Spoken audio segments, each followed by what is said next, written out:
माझ्या मोठ्या दिदीच्या रूपाने अकॅडमिक ती फक्त 45 दिवसांच्या क्रॅश कोर्ससाठी इथं आली.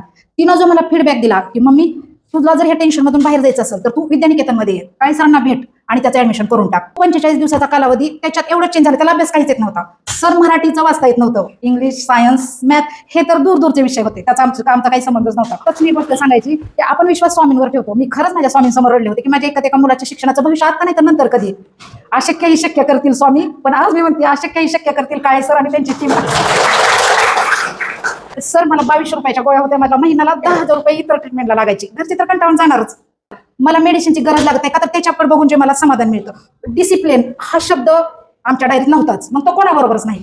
पण आज डिसिप्लिन घरात एवढं छान आहे. बस मी सांगा, मी ह्या शाळेत माझा मुलगा घातला, मी तिथं ट्युशनला लावलं. अहो पण मी माझ्या मुलाचं डायरेक्ट सांगतेचा विषय की खरोखर मला खूप अभिमान आहे काळे सर आणि ही टीम.